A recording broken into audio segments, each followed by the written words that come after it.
Welcome friends. இப்போ நம்ம ஸ்க்ரீனில் பார்த்துருக்க மாதிரி ஒரு 4 லேயரை வச்சு ஒரு ஃபோட்டோ ஃப்ரேம்ஸ் வந்து வீடியோவாக எப்படி மேக் பண்ணுறதை பற்றி பார்ப்போம். வீடியோஸ் வந்து ஸ்கிப் பண்ணாமல் பாருங்கள். சேனலுக்கு ஃபஸ்ட் டைம் வரீங்கன்னா சப்ஸ்கிரைப் பண்ணிவிட்டு வீடியோக்கும் ஒரு லைக் பண்ணிவிட்டு பாருங்கள். இப்போ வீடியோக்குள்ளே போகலாம். ஸோ கைன்மாஸ்டர் அப்ளிகேஷன் ஓப்பன் பண்ணிவிட்டு கிரியேட் நியூ ஆப்ஷனை செலக்ட் பண்ணுங்கள். இதில் 9:16 ரேஷியோ செலக்ட் பண்ணி கிரியேட் ஆப்ஷனை கிளிக் பண்ணுங்கள். ஸோ நான் சொல்கிற ஸ்டெப்பை 1 by 1 கரெக்டாக வந்துட்டு ஃபாலோ பண்ணிக்கோங்க. ஃபஸ்ட்டு வந்துட்டு நீங்கள் எந்த ஃபோட்டோ வச்சு எடிட் பண்ணலான்னு இருக்கீங்களோ எனி ஒன் ஃபோட்டோவை செலக்ட் பண்ணிக்கோங்க. ஃபோட்டோ செலக்ட் பண்ணிட்டு அதோடைய டியூரேஷன் எத்தனை செகண்ட் வேணுமோ அத்தனை செகண்டுக்கு ட்ராக் பண்ணிவிட்டு right side pan and zoom ஆப்ஷனை கிளிக் பண்ணி ஈக்குவல் சிம்பிள் கொடுத்துட்டு கரெக்டாக அது உங்களுக்கு எந்த அளவுக்கு வேணுமோ அதை வந்து கரெக்டாக ஃபோட்டோஸை வந்து ஃபுல் ஸ்க்ரீனுக்கு கரெக்டாக ஜூம் பண்ணிக்கோங்க.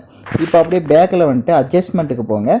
பிரைட்னஸ்னு இருக்கும், லைட்டாக கம்மி பண்ணிக்கோங்க. ஸ்டேச்சுரேஷனை ஃபுல்லாக -100 கொடுத்துருங்க. நெக்ஸ்ட் அந்த பிரைட்னஸை இன்னும் கூட கம்மி பண்ணுறதா இருந்தால் லைட்டாக கம்மி பண்ணிக்கோங்க. ஒரு -50 வந்து செட் பண்ணிடுங்க. இப்போ பேக்கில் வந்துடுங்க. இப்போ லேயர் ஐகானை செலக்ட் பண்ணுங்கள். எஃபெக்டை கிளிக் பண்ணுங்கள். அதில் பேசிக் எஃபெக்ட்னு இருக்கும். அதில் ஃபஸ்ட்டு பிளரை செலக்ட் பண்ணிடுங்க.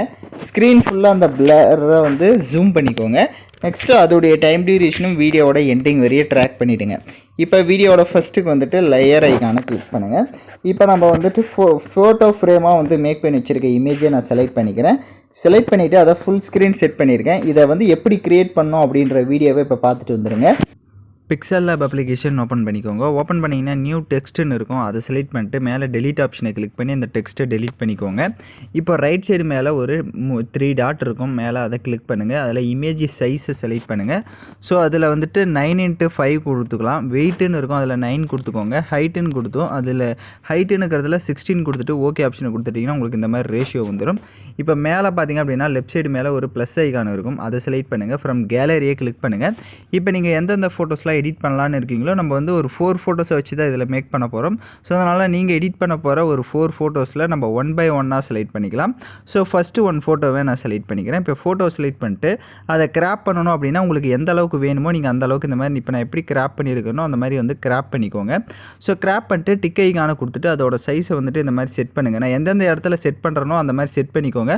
அப்போ தான் நமக்கு வந்து அந்த ஃப்ரேம் வந்து பர்ஃபெக்டாக வரும். ஸோ இந்த மாதிரி செட் பண்ணிட்டு கீழே தேர்டாக ஒரு ஆப்ஷன் இருக்கும்.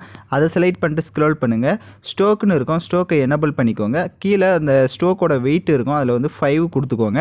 இப்போ டிக் ஐகானை கொடுத்துட்டு அதிலே கீழே ஸ்க்ரோல் பண்ணிங்க அப்படின்னா உங்களுக்கு ஷேடோன்னு இருக்கும். ஷேடோவை எனேபிள் பண்ணிவிட்டு கீழே பார்த்தீங்கன்னா பிளர் ரேஷியோவை ஃபுல்லாக இன்க்ரீஸ் பண்ணிவிட்டு டிக் ஐகானை கொடுத்துருங்க.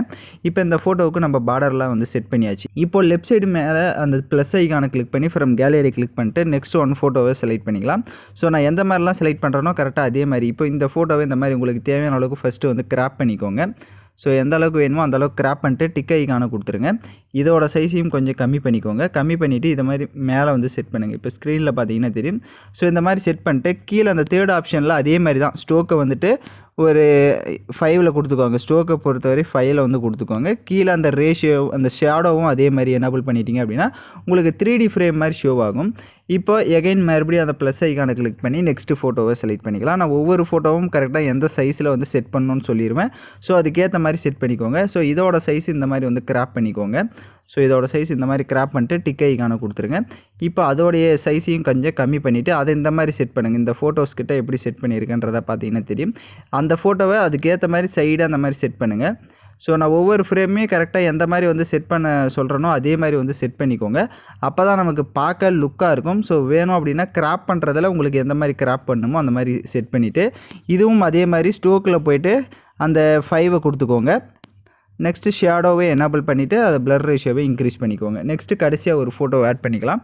அதே மாதிரி நீங்கள் எடிட் பண்ணுற ஃபோட்டோவை செலக்ட் பண்ணிக்கோங்க. இப்போ ஃபோட்டோவை செலக்ட் பண்ணிட்டு அதையும் இதே மாதிரி தான் சைஸ் உங்களுக்கு தேவையான அளவுக்கு ஃபஸ்ட்டு வந்துட்டு கிராப் பண்ணிவிட்டு டிக் ஐகானை கொடுத்துருங்க. அதோட சைஸையும் கம்மி பண்ணிவிட்டு அதை இந்த மாதிரி கீழே வந்து செட் பண்ணிட்டு அந்த ஸ்டோக்கை வந்து எனேபிள் பண்ணிக்கோங்க. இதில் ஒன்றும் எமோஜிஸ்லாம் ஆட் பண்ணோம். ஸோ அதெல்லாம் எப்படி ஆட் பண்ணணும்னு சொல்லிடுறேன். Next shadow. ஸோ இப்போ நான் எந்த ஃபார்மேட்டில் கரெக்டாக வந்து செட் பண்ணியிருக்கணும். இப்போ கீழே பார்த்தீங்கன்னா லெஃப்ட் சைடில் கொஞ்சம் கேப் இருக்கும். ஸோ அந்த இடத்துல தான் நம்ம லிரிக்ஸை செட் பண்ண போகிறோம். ஸோ அதனால் கரெக்டாக வாட்ச் பண்ணுங்கள். இப்போ கீழே பார்த்தீங்க அப்படின்னா உங்களுக்கு 4th ஒரு ஆப்ஷன் இருக்கும். அதை செலக்ட் பண்ணுங்கள். அதில் டிரான்ஸ்பரண்ட்டுன்னு இருக்கும். ஸோ அதை வந்து டச் பண்ணிக்கோங்க. இப்போ 4 ஃபோட்டோவுமே எந்த மாதிரி ஒரு இதில் வந்து செட் பண்ணியிருக்கேன்றதை பார்த்தீங்கன்னா தெரியும். ஸோ இதே மாதிரி கரெக்டாக வந்துட்டு நீங்களும் அந்த ஃபார்மேட்டில் எந்தெந்த இதுன்னு பார்த்து ரிவைண்ட் பண்ணி பார்த்து கூட எடிட் பண்ணுங்கள். நெக்ஸ்ட்டு மேலே பார்த்தீங்கன்னா சேவ் ஐகான் இருக்கும். அதை கிளிக் பண்ணி சேவ் ஆஸ் இமேஜை கிளிக் பண்ணி கஸ்டமை செலக்ட் பண்ணி அல்ட்ராவை கொடுத்துருங்க. நெக்ஸ்ட்டு சேவ் டு கேலரி கொடுத்துட்டிங்க அப்படின்னா உங்களுடைய கேலரியில் வந்துட்டு இப்போது சேவ் ஆகிடும். இப்போ நெக்ஸ்ட்டு கண்டினியூவாக வந்து எடிட்டிங்கை பார்க்கலாம். இப்போ அந்த ஃப்ரேம் ஃபோட்டோவோடைய டைம் டியூரேஷனை வீடியோவோட எண்டிங் வரையே ட்ராக் பண்ணிக்கோங்க. இப்போ அந்த ஃபோட்டோவை செலக்ட் பண்ணுங்கள். அந்த கலர்ஃபுல்லாக இருக்க ஃபோட்டோவை செலக்ட் பண்ணி அட்ஜஸ்ட்மெண்ட்டில் போய்ட்டு ஸ்டேச்சுரேஷன் அதுக்கு எவ்வளோ வேணும்னு நினைக்கிறீங்களோ நீங்கள் அதுக்கேற்ற மாதிரி இன்க்ரீஸ் பண்ணி கூட செட் பண்ணிடுங்க. எகைன் வீடியோவோட ஃபஸ்ட்டுக்கு வந்துடுங்க. லேயர் ஐக்கானை செலக்ட் பண்ணி டெக்ஸ்ட் ஆப்ஷனை கிளிக் பண்ணுங்கள். ஸோ இந்த இடத்துல ஏதாவது ஒரு எமோஜிஸை வந்து ஆட் பண்ணிக்கலாம். நான் எக்ஸாம்பிளுக்கு ஒரு எமோஜி ஆட் பண்ணி ஓகே கொடுத்துக்கிறேன். இப்போ கீழே ஸ்க்ரோல் பண்ணிங்கன்னா ஷேடோ இருக்கும், அதை லைட்டாக எனேபிள் பண்ணிவிடுங்க. இப்போ அந்த எமோஜியோடைய சைஸை லைட்டாக ஜூம் பண்ணிவிட்டு இதை வந்துட்டு இந்த மாதிரி செட் பண்ணுங்கள். இந்த இடத்துல எந்த மாதிரி செட் பண்ணிடுறனோ அந்த மாதிரி செட் பண்ணிவிட்டு அதோடைய டைம் டியூரேஷனை வீடியோவோட எண்டிங் வரையும் ட்ராக் பண்ணிவிட்டு லெஃப்ட் சைட் 3 டாட்டை கிளிக் பண்ணி டூப்ளிகேட் எடுத்துக்கோங்க எமோஜியை. எடுத்த எமோஜி எடிட் ஆப்ஷனில் போட்டு நெக்ஸ்ட்டு வந்துட்டு இந்த இடத்துல ஏதாவது ஒரு 3 எமோஜிஸை வந்து ஆட் பண்ணிக்கலாம். அதே மாதிரி ஓகே ஆப்ஷனை கொடுத்துக்கிறேன். இப்போ அதோட சைஸு அந்த எமோஜியோட சைஸை கம்மி பண்ணிவிட்டு அதை வந்துட்டு இந்த இடத்துல செட் பண்ணிக்கிறேன். இப்போ நான் எப்படி செட் பண்ணியிருக்கேனோ அதே மாதிரி செட் பண்ணிக்கோங்க.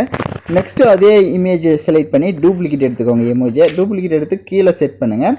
அதையும் எடிட்டை கிளிக் பண்ணிவிட்டு இந்த இடத்துல வேறு ஏதாவது எமோஜிஸை வந்து ஆட் பண்ணுங்கள். ஓகே ஆப்ஷனை கொடுத்துட்டு இப்போ அந்த இடத்துல இப்போ பார்த்தீங்கன்னா உங்களுக்கு தெரிஞ்சிருக்கும், அந்த இடத்துல எல்லாமே கேப் எல்லாமே ஃபில் ஆகிருக்கும். இப்போ வீடியோவோட ஃபஸ்ட்டுக்கு வந்துட்டு லேயர் ஐகானை கிளிக் பண்ணுங்கள். இப்போ சாங்ஸ் வந்து லிரிக்ஸ் வீடியோ வந்து ஆட் பண்ணோம். நான் லிரிக்ஸ் எதுவும் கொடுக்கல, அதனால் ஓனாக உங்களுக்கு பிடிச்ச சாங்ஸை வந்துட்டு நீங்கள் லிரிக்ஸ் சாங்னு போட்டிங்கன்னா வரும், நீங்கள் டவுன்லோட் பண்ணிக்கோங்க. ஸோ இப்போ நான் பிளாக் ஸ்க்ரீனாக வச்சுருக்க வீடியோவை செலக்ட் பண்ணிக்கிறேன். அப்படியே ரைட் சைடு ஸ்க்ரோல் பண்ணிங்க அப்படின்னா பிளண்ட் ஆப்ஷன் வரும், அதில் ஸ்க்ரீன் ஆப்ஷனை கொடுத்துருங்க. இப்போ அந்த லிரிக்ஸோட சைஸ் வந்து நான் கம்மி பண்ணிக்கிறேன். ஏன்னா கீழே பார்த்தீங்கன்னா ஸ்பேஸ் வந்து கொஞ்சம் கம்மியாக இருக்கும். ஸோ அந்த ஸ்பேஸ் இருக்கிற அளவுக்கு மட்டும் நான் இந்த மாதிரி ஜூம் பண்ணிக்கிறேன். ஸோ நீங்களும் அதுக்கேற்ற மாதிரி கரெக்டாக வந்துட்டு இந்த மாதிரி செட் பண்ணிட்டீங்க அப்படின்னா உங்களுக்கும் வீடியோ கரெக்டாக வரும். இப்போ வீடியோவோட ஃபஸ்ட்டுக்கு வந்துட்டு லேயர் ஐகானை கிளிக் பண்ணுங்கள். ஸ்னோ எஃபெக்ட் வீடியோ வந்து கொடுத்துருப்பேன். ஸோ அந்த வீடியோவும் செலக்ட் பண்ணிக்கோங்க. அந்த வீடியோ செலக்ட் பண்ணிட்டு அதில் இருக்க ஆடியோவை மியூட் பண்ணுங்கள். அப்படியே பேக்கில் வந்துட்டு ஸ்ப்ளிட் ஸ்க்ரீனில் ஃபுல் ஸ்க்ரீன் கொடுத்துருங்க. எகைன் பேக்கில் வந்துட்டு கீழே பிளண்டிங் ஆப்ஷன் இருக்கும், அதில் ஸ்க்ரீன் ஆப்ஷனை கொடுத்துட்டு நெக்ஸ்ட் நீங்கள் மூவ் பண்ணிங்க அப்படின்னா உங்களுக்கு வீடியோ வந்து சூப்பராக வந்து க்ரியேட்டிவாக மேக் பண்ணியிருக்கோம். யாருக்கெல்லாம் கரெக்டாக வந்துச்சு அவங்களாம் கமெண்ட் பண்ணுங்கள். ஏதாவது டவுட்ஸ் இருந்தால் ரிவைன் பண்ணி பார்த்து கூட நீங்கள் எடிட் பண்ணலாம். ஸோ நெக்ஸ்ட்டு எக்ஸ்போர்ட் ஆப்ஷனை கிளிக் பண்ணி தேவையான குவாலிட்டியில் எக்ஸ்போர்ட் பண்ணிடுங்க. ஓகே ஃப்ரெண்ட்ஸ், இந்த வீடியோ பிடிச்சிருந்தால் லைக் பண்ணுங்கள், ஷேர் பண்ணுங்கள், சப்ஸ்கிரைப் பண்ணிவிட்டு கூட இருக்க பெல் பட்டனையும் கிளிக் பண்ணுங்கள். அப்போ தான் நம்ம சேனல்ஸில் போடுற எல்லா வீடியோஸோட நோட்டிஃபிகேஷன்ஸும் உடனடியாக வரும்.